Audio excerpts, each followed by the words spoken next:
A few years ago, people complained about a mobile app I had built. They didn't say it was slow, they didn't say it was confusing. They said it made them dizzy, physically dizzy. Now, at that point in my career, I had worked on a large number of mobile application projects across various industries. Things were going well.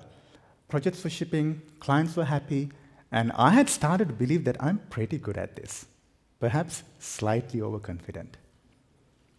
So when I got this feedback, I didn't take it as feedback. I took it personally. I remember thinking, this cannot be right. Maybe they're using the app wrong.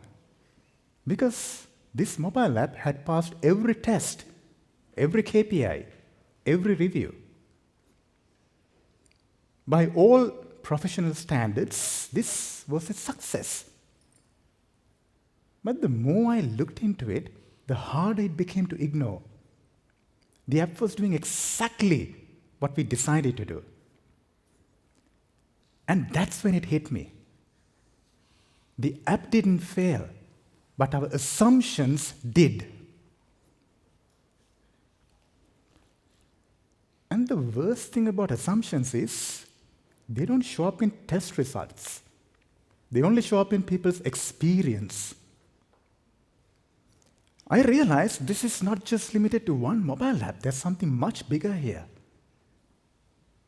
According to the World Health Organization, 1.3 billion people globally suffer from some form of disability. That's 1 in 6 humans. Disability is broader. It's both physical and non-physical, visible and invisible. Some of the most common disabilities people experience are invisible. Some feel dizzy when interfaces move too quickly. Others feel anxious navigating dense and unfamiliar layouts. Even colors, contrast, or typography can quietly trigger discomfort. Not noticeable to many, but for some, it shapes their entire experience. And when this happens, people don't complain. They simply leave quietly. And analytics record this as low engagement. Analytics lie, because absence looks like indifference, whereas it's often exclusion. We don't measure discomfort, we measure behavior, and behavior hides a lot of truth. And if you ever closed a mobile app and told yourself, I'm probably not too tech-savvy enough for this, don't worry. The design worked exactly as intended. Over the years, I've started seeing this pattern repeat across startups, across large organizations. Different contexts, same blind spot. We design for ideal users, but the real life is messy. There's a moment I remember very clearly. We were working on a mobile application user interface, which had 2 options for the users. One option required your thumb to travel just a little further when you hold the phone in one hand. And the other option sat closer to where your thumb naturally rests. Nothing dramatic, barely noticeable. But when we look at the data, we notice the majority of the users have selected the second option. In usability engineering, we call this digital ergonomics. And this happened not because of the second option is any better, but because it required less effort. And that's when I realized we hadn't designed just a user interface. We had designed a decision. Good design doesn't just help people, it teaches them how to behave. And let me come back to my first example about dizziness. We eventually fixed it, and we didn't invent anything new. We tapped into the accelerometer and gyroscope sensors built into the mobile device, technology that had existed for years.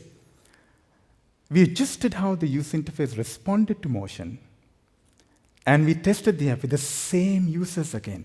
And they responded back saying, It does not make us dizzy anymore. I'll never forget that moment. Not because it was dramatic, but because the solution had always been there. What was missing was not technology, it was our attention. But what surprised me even more happened many years later. One day, I was traveling in an Uber, trying to urgently review a lengthy agreement on my mobile phone. And I couldn't. I kept losing focus. It felt uncomfortable, and I gave up. I told myself, I'll probably do this later on my computer. I didn't think much about it until one day the mobile operating system, Apple iOS 18, introduced a new feature called vehicle motion cues. It added these subtle animated dots on the screen which responded to vehicle motion. This was not just limited to one app, it was available across the entire operating system. And I turned it on. And suddenly, I could read and focus on lengthy documents on my mobile while being in a moving vehicle. The discomfort I previously felt was completely gone. And that's when I realized, all this time, I was silently suffering from visually induced motion sickness. And I could finally fully connect and relate to the same users who first complained about my mobile app many years ago. Different context, but similar behavior. If harm exists by default, then neutrality is a myth, because every default is a decision, and every decision has a consequence for someone. So now as a practice, every time I design a solution, I use two simple checks. Who struggles first? Who is silently leaving? Silence is not satisfaction. Silence is often resignation. I ask these questions now because I know exactly what it costs not to ask them. And if we start answering these questions honestly, we'll then start realizing where our assumptions don't match reality. And that's where better design begins.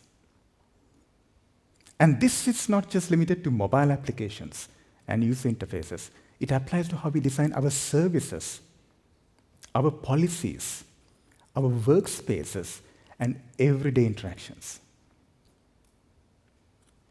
Everywhere we make decisions for others, we shape their experience, whether we realize it or not.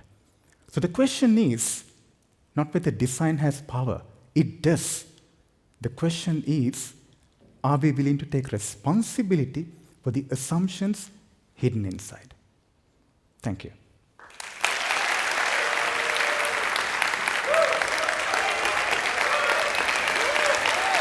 Thank you.